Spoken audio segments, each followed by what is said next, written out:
ये कहानी है एक साइकोथेरेपिस्ट की। एक दिन उसके साथ कुछ ऐसा हुआ जिससे वो खुद साइको बन गई। जब वो थेरेपिस्ट 9 साल की थी तभी नशे वगैरह के लत से उसकी माँ चल बसी थी।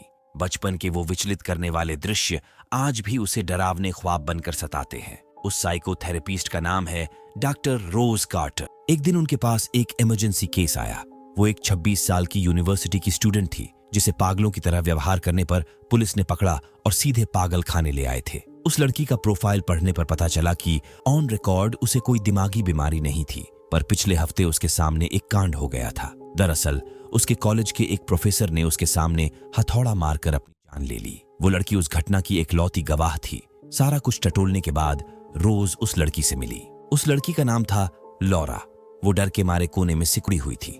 रोज ने उसे रिलैक्स किया और उससे नॉर्मल सवाल वगैरह पूछने लगी, जैसे कि आज दिन कौन सा है, कौन सा महीना चल रहा है। उन सारे सवालों का सही सही जवाब देकर लॉरा रोज को समझाने लगी कि वो पागल नहीं है। कुछ दिनों से उसे एक एंटिटी दिखने लगी है। वो कभी भी किसी का भी रूप धारण करके उसके सामने आ जाती है। उसकी मुस्कान बहुत ही डरावनी है। अचानक वो एंटिटी उसे फिर से दिखने लगी। डर के मारे वो आपे से बाहर हो गई। रोज ने तुरंत वार्ड बॉयज को कॉल लगाया और जब पीछे मुड़ी तो लॉरा को मुस्कुराते हुए देख हैरान रह गई। लॉरा ने मुस्कुराते हुए अपना गला काट लिया और रोज के सामने ही मर गई। इस घटना के कुछ ही देर बाद पुलिस वाले रोज का बयान लेने आए। लॉरा के साथ जो कुछ भी हुआ पुलिस वालों को बताकर वो घर को निकल गई। आज का दिन उसके लिए किसी अभिशाप से कम नहीं था। फ्रेश वगैरह होकर उस वाक्य को भुलाने के लिए उसने ड्रिंक ली। तभी उसकी नजर कोने में मुस्काती हुई लॉरा पर पड़ी। अचानक रोज का मंगेतर भी आ गया, जिससे डरकर उसके हाथ से ग्लास टूट गया। रोज को घबराया हुआ देख ट्रेवर ने अंदाजा लगा लिया कि उसके साथ जरूर कुछ हुआ है। तब रोज ने उसे आज का सारा वाकया बताया। इसके बाद ये डिनर करने बाहर निकल गए। डिनर टेबल पर हम रोज की बड़ी बहन हॉली और उसके हस्बैंड ग्रेग को भी देख पाते हैं। दरअसल हॉली ने ही रोज और ट्रेवर को यहाँ इनवाइट किया था। वो अपने मॉम का घर बेचकर पैसे बनाने के फिराक में थी। रोज ने उसे ये कहकर मना कर दिया कि उस घर से उसके बचपन की यादें जुड़ी है, वो उसे बेचने की सोच भी कैसे सकती है। वापस आने के बाद रोज ने अपने बिल्ली को खाना दिया और फिर सो गए। अगले दिन हॉस्पिटल में वो पुलिस वाला फिर से रोज से मिलने आया। दरअसल ये पुलिस वाला कॉलेज टाइम से ही रोज के पीछे पागल था, पर रोज ने उसे कभी भाव नहीं दिया और अब तो उसकी मंगनी भी हो चुकी है। इसीलिए उसने जोएल को वार्न किया कि फालतूगिरी करने के लिए उससे मिलने न आया करे। इंस्पेक्टर जोएल, यही नाम था उस पुलिस वाले का। उससे पीछा छुड़ाकर रोज लॉरा के लास्ट केस की छानबीन करने लगी, जिसमें वो आई विटनेस थी। लॉरा ने अपने प्रोफेसर के मौत की गवाही दिया था कि उसकी आंखों के सामने ही उसके प्रोफेसर ने हथौड़े से अपने आप को मार डाला। ये सब करते हुए भी उनके चेहरे पर एक अजीब सी स्माइल थी। तभी उसकी बड़ी बहन हॉली का कॉल आने लगा। 2 दिन बाद उसके बेटे का बर्थडे था। बातों ही बातों में रोज की नजर दूर खड़ी लॉरा पर पड़ी। वो एकटक से लॉरा को ही देखे जा रही थी। रोज ने उसे इग्नोर किया और अपने पेशेंट से मिलने चल दी। तभी उसकी नजर एक काल नामक पेशेंट पर पड़ी। वो भी उसी तरह मुस्कुरा रहा था। रोज ने उससे बात करना चाहा, पर उसे देख ऐसा लग रहा था मानो वो किसी शैतानी साये के बस में हो। अचानक वो बड़बड़ाने लगा, अब तेरा नंबर है, अब तू मरेगी। रोज डर के मारे तुरंत स्टाफ को चिल्लाई। तब पता चला कि काल तो सो रहा था। उसने अभी अभी जो देखा वो उसका वहम था। जैसे ही ये बात रोज के बॉस को पता चली, उन्होंने रोज को 1 हफ्ते की छुट्टी पर भेज दिया ताकि पिछले दिनों की घटना से वो उबर सके। अब उसके पास कुछ काम धाम तो था नहीं, इसलिए वो अपने भांजे के लिए बर्थडे गिफ्ट लेने चली गई। किसी तरह उसका दिन तो कट गया, पर रात होते ही उसे डर सताने लगा। तभी अचानक घर का सिक्योरिटी अलार्म बज उठा। शायद कोई पीछे का दरवाजा तोड़ने की कोशिश कर रहा था। रोज ने तुरंत अलार्म को बंद किया, जिसके तुरंत बाद ही सिक्योरिटी वालों का कॉल आ गया। रोज ने उन्हें कंप्लेन किया कि वो घर पर अकेली है और उसका दरवाजा कोई तोड़ने की कोशिश कर रहा है। तभी उधर से सिक्योरिटी वाले ने डरावने अंदाज में कहा, तुम्हें सच में लग रहा है कि तुम घर पर अकेली हो? जरा पीछे तो मुड़कर देखो। रोज जैसे ही पीछे मुड़ी, फोन वही टेबल पर रखा था, यानी उसे हेलुसिनेशंस हो रहे थे। ये सब उसका मतिभ्रम था। तभी फिर से घंटी बजा। कुछ देर बाद पुलिस वाले उसके घर पे आ गए। उन्होंने पूरा घर छान मारा, मगर अंदर कोई नहीं मिला। इसी दरमियान ट्रेवर भी ऑफिस से लौट आया। कुछ दिनों से वो नोटिस कर रहा था कि रोज परेशान रहती है, मगर पूछने पर वो कुछ बताती ही नहीं थी। आज रात उनकी बिल्ली भी कहीं गायब हो गई थी। रोज ने उसे हर तरफ ढूंढा, पर वो कहीं नहीं मिली। हार थक कर वो सो गई, पर उसके डरावने सपने उसे चैन से सोने कहा देते थे। नींद उड़ गई तो वो लॉरा के घटना वाली रिकॉर्डिंग सुनने लगी। उसका पूरा फोकस उस रिकॉर्डिंग पर था। तभी अचानक उसकी माँ उसके कानों में चिल्लाई, डर के मारे उसकी चीख निकल गई। उसने तुरंत चाकू उठा लिया। उसके चीखने की आवाज सुन ट्रेवर भागता हुआ उसके पास आया। रोज के हाथों में चाकू देख उसकी हवा टाइट हो गई। दूर से ही उसने रोज को समझाया कि सब कुछ ठीक है। इस बीमारी से छुटकारा पाने के लिए अगले दिन रोज एक साइकेट्रिस्ट के पास गई और उसके पेशेंट लॉरा के मरने के बाद जो कुछ भी उसके साथ होने लगा है उसके बारे में उनको बताया। इस सेशन के बाद डॉक्टर इस नतीजे पर पहुंची कि रोज ना ही तो बीमार है और ना ही पागल। शायद वो उस लड़की के डेथ को अपनी माँ के डेथ से रिलेट कर रही है। अगर वो पूरी तरह नींद ले और खाली समय में वो करे जो उसे सबसे अच्छा लगता है तो वो बिल्कुल ठीक हो जाएगी।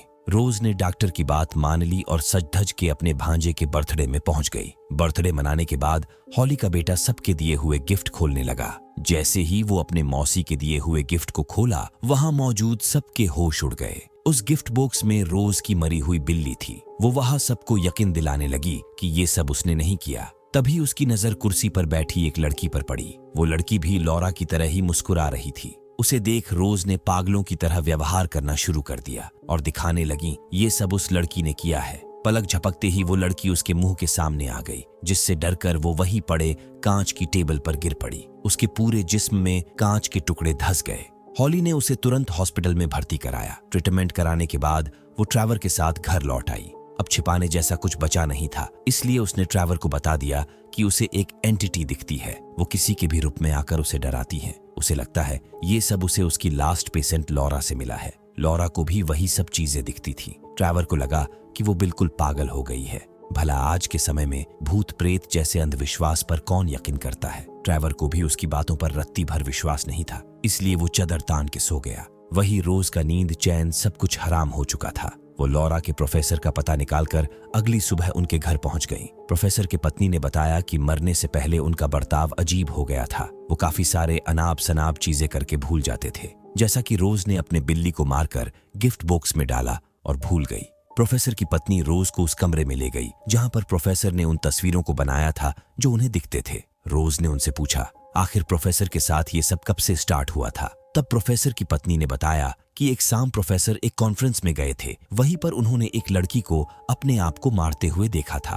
तभी से उनके व्यवहार में बदलाव आना शुरू हुआ। रोज यहाँ से तुरंत जोएल के पास गई। जोएल समझ ही नहीं पाया कि ये मोहतरमा यहाँ क्या करने आई है, क्योंकि पिछली बार तो इन्होंने उससे मिलने से भी मना कर दिया था। रोज ने बताया कि उसे एक केस की डिटेल जाननी है। करीब 9 दिन पहले गैब्रियल नामक एक प्रोफेसर ने अपनी जान ले ली थी। जोएल ये काम करना तो नहीं चाहता था, पर वो रोज को पसंद करता था, इसलिए मना नहीं कर पाया। चेक करने पर पता चला कि प्रोफेसर एक लड़की के मौत के आई विटनेस थे। उस लड़की ने बड़ी बेरहमी से अपने आप को ही मार लिया था। रोज इतना जानने के बाद भी नहीं रुकी और उस लड़की के बारे में जानने के लिए जिद करने लगी। पता चला कि उस लड़की ने भी अपने मौत से 4 दिन पहले एक आदमी को अपने आप को खत्म करते हुए देखा था। उसकी फुटेज सीसीटीवी में कैद हो गई थी। रोज ने उस वीडियो को रिवाइंड करने को कहा। पता चला कि वो आदमी भी अपने आप को मारने से पहले किसी डेविल की तरह मुस्कुरा रहा था। जोएल को बिल्कुल भी समझ नहीं आ रहा होता कि ये सब कौन लोग हैं जो इतनी बेरहमी से अपनी ले रहे हैं। रोज उससे कुछ बताए बिना ही वहां से भाग गई और सीधे अपने बहन के घर पहुंची। ग्रेग तो उसे बाहर से ही भगाने का प्लान बना रहा था, पर हॉली ने अपने बहन की आवाज सुन ली और बाहर निकल आई। रोज ने बताया कि वो बड़ी मुसीबत से गुजर रही है। उसके साथ जो कुछ भी हो रहा है वो किसी तरह का श्राप या फिर कोई टोना टोटका है जो गलती से उसके पेशेंट लॉरा से उसे मिला है। पर हॉली उसकी किसी भी बात को समझने के लिए तैयार ही नहीं थी। उसे लग रहा था कि उनकी माँ की तरह रोज भी किसी तनाव से गुजर रही है।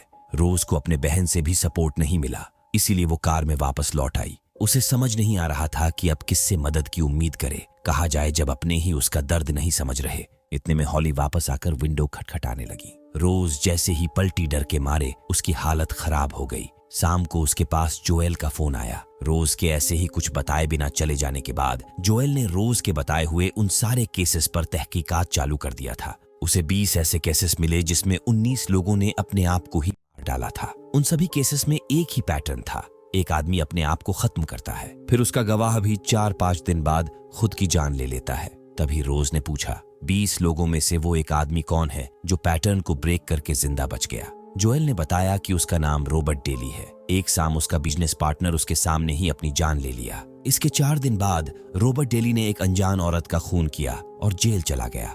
जिस गवाह ने रॉबर्ट डेली को मर्डर करते हुए देखा था, वो ठीक एक हफ्ते बाद एक आदमी के सामने अपने आप को खत्म कर लिया। वहीं से पैटर्न फिर से शुरू। अगले ही पल रोज जोएल से मिली और ये अल्टोना की जेल की ओर निकल पड़े। रास्ते में रोज ने वो सारा कुछ समझा दिया जो उसके और उसके पेशेंट के साथ हुआ था। हालांकि जोएल भूत प्रेत, जादू टोना, श्राप वगैरह में विश्वास तो नहीं करता था, पर रोज से एक वादा जरूर किया कि वो उसे बाकियों की तरह मरने नहीं देगा। वैसे उन 19 लोगों में से कोई भी एक हफ्ते से ज्यादा नहीं जी पाया था। रोज का भी आज चौथा दिन था। अगली सुबह तक ये अल्टोना जेल पहुंच गए, मगर रॉबर्ट डेली कुछ बताने को तैयार ही नहीं था। रोज ने रिक्वेस्ट किया कि उसकी मदद से उसकी पेशेंट की जान बच सकती है। बड़ी विनती करने के बाद वो रोज को अकेले में बताने के लिए राजी हुआ। उसका कहना था कि जब उसे वो श्राप उसके बिजनेस पार्टनर से मिला, तब उसने इस श्राप के बारे में कई जगहों से पता किया। पता चला ब्राजील में एक आदमी ने अपने पड़ोसी को मारकर उसकी बीवी को ये श्राप पास करके बच निकला था।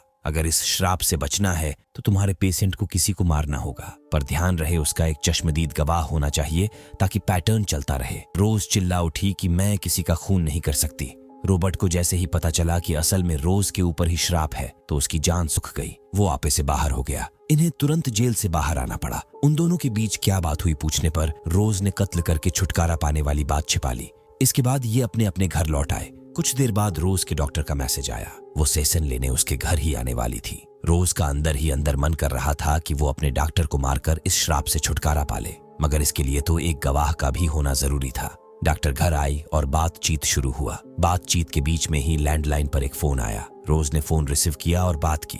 फोन पर वही डॉक्टर बोल रही थी जो उसके सामने बैठी है। भाई साहब, उसकी खतरनाक मुस्कान देख रोज को 11,000 बोल्ट का झटका लगा। तभी पता चला कि ये उसका वहम है। इस श्राप से छुटकारा पाने के लिए वो इतना आतुर हो गई कि चाकू लेकर अपने अस्पताल पहुंच गई। काल उसे देखते ही थर थर कांपने लगा। इतने में उसके बॉस वहां पर आ गए। गवाह भी मौजूद था और बकरा भी। ये देखते ही रोज ने काल के दिल में छुरा घोंप दिया। उसकी हैवानियत देख बॉस की बत्ती गुल हो गई। फिर बॉस ने रोज की बत्ती गुल कर दी। पता चला कि ये भी उसका वहम है। असल में तो वो अभी भी कार में ही बैठी हुई थी। तभी अचानक उसके बॉस आ गए। उन्होंने उसकी हालत देख मशवरा किया कि उन्हें अंदर चलकर बात करना चाहिए, मगर रोज जाने को तैयार ही नहीं थी। ऊपर से बड़बड़ा रही थी कि वहां खतरा है, मैं अकेले रहना चाहती हूँ। अकेले रहने से उसके मन में ख्याल आया कि अगर सच में वो अकेली रहे और इस श्राप को कोई गवाह ना मिले तो ये श्राप अपने आप ही रुक जाएगा। तभी बॉस ने उसका चाकू देख लिया। वो रोज को रोकते उससे पहले ही वो कार लेकर निकल गई। कुछ देर बाद उसे जोएल का कॉल आया। वो परेशान था क्योंकि शहर के सारे पुलिस वालों को सावधान किया गया था कि रोज से लोगों को खतरा है। बातों ही बातों में रोज ने जोएल को अपना आइडिया शेयर किया। आज के बाद वो अकेले ही रहेगी ताकि ये श्राप आगे ना बढ़ सके, और वो कहा जा रही है ये बताए बिना ही फोन कट कर दी। घंटों सफर करने के बाद वो अपने पुराने घर पहुंची। इसी घर में उसका बचपन गुजरा था और यहीं पर उसकी माँ मरी थी। ये घर अब रहने लायक तो नहीं था, पर रोज ने दिन भर साफ सफाई करके इसे रहने लायक बनाया। रात को लालटेन जलाकर वो समय काटने लगी। तभी किसी के दरवाजा खोलने की आहट आई। रोज उस ओर गई तो देखा कि उसकी मॉम अपने रूम में बैठे रो रही थी। वो रोज को देखते ही उससे माफी मांगने लगी, क्योंकि उन्होंने ड्रग्स के लत के चलते रोज और हॉली का बचपन खराब कर दिया था। वो दोनों को पीटती थी, इसलिए हॉली 16 साल की उम्र में ही घर छोड़कर भाग गई। एक दिन रोज की माँ ओवरडोज का शिकार हो गई। उन्होंने रोज से मदद मांगी और हॉस्पिटल कॉल करने को कहा, लेकिन रोज ने दरवाजा बंद कर दिया, जिससे उसकी मॉम की मौत हो गई। इसलिए उसकी मॉम उसे अपनी मौत का जिम्मेदार ठहरा रही थी। रोज तब सिर्फ 10 साल की थी और माँ से बहुत डरती थी। शायद इसीलिए डर के मारे वो कमरा बंद करके भाग गई। इस बात का उसे आज भी मलाल था। तभी उसकी मॉम अचानक किसी डेविल की तरह मुस्कुराने लगी। रोज एक बार फिर उन्हें कमरे में बंद करना चाहिए, पर इस बार वो ये कर न सकी। देखते ही देखते उसकी माँ किसी दानव के रूप में तब्दील हो चुकी थी। उनका शरीर इतना लंबा हो चुका था कि सर आसानी से छत को छू रहा था। रोज को यहाँ कोई बचाने वाला भी नहीं था। वो डरी सहमी इस कमरे से उस कमरे भागने लगी। तभी उस दानव ने अचानक रोज पर प्रहार किया और उसकी गर्दन दबोच ली। रोज ने भी पूरी ताकत से उस दानव का हाथ तोड़ डाला और लालटेन उसके सर पर पटक कर घर से भाग निकली। यही तो वो श्राप उससे करवाना चाहता था। कुछ क्षण में ही उसका घर जलकर खाक हो गया। अब शहर लौटने के अलावा उसके पास दूसरा कोई रास्ता नहीं बचा था, इसलिए वो वापस जोएल के पास लौट गई। यहीं पर हमें पता चला कि रोज बहुत पहले जोएल की गर्लफ्रेंड हुआ करती थी। फिर वो ट्रेवर से मिली और फिर धीरे धीरे जोएल से दूरी बना ली। हालांकि जोएल उसे कभी भी छोड़ना नहीं चाहता था। रोज ने इन सब के लिए उससे माफी मांगा। तभी जोएल मुस्कुराने लगा। लाइट स्लोली मध्यम हो गया। अचानक जोएल ने रोज को दौड़ा लिया। पता चला कि रोज अब भी अपने पुराने घर पर ही थी। उसका घर भी ज्यों का त्यों पड़ा था। इतने में जोएल वहां पर आ गया। उसे देख रोज दौड़कर घर में भाग गई और दरवाजा अंदर से लॉक कर लिया। तभी दानव के रूप में उसकी माँ अपने रूम से निकली। भाई साहब रोज दहाड़ दहाड़ कर रोने लगी। उसे समझ में ही नहीं आ रहा था कि वो इस भूतभावर से कैसे निकले। इधर जोएल लगातार दरवाजा तोड़ने की कोशिश कर रहा था। इतने देर में वो राक्षस अपना जबड़ा फाड़कर रोज को ऐसा डराया कि उसकी चेतना सुन्न पड़ गई। अगले पल वो राक्षस उसके मुंह को फाड़कर उसके शरीर में प्रवेश करने लगा। तब तक जोएल दरवाजा तोड़ चुका था। वो अंदर गया तो देखा रोज अपने ऊपर तेल छिड़क रही थी। जब वो पीछे पलटी तो उसकी डेविल मुस्कान देख जोएल हक्का बक्का रह गया। उसकी आंखों के सामने ही रोज ने मुस्कुराते हुए अपने आप को आग लगा लिया। तो दोस्तों ये थी कहानी। अगर अच्छा लगा हो तो एक लाइक देके हमारा मनोबल जरूर बढ़ाइएगा।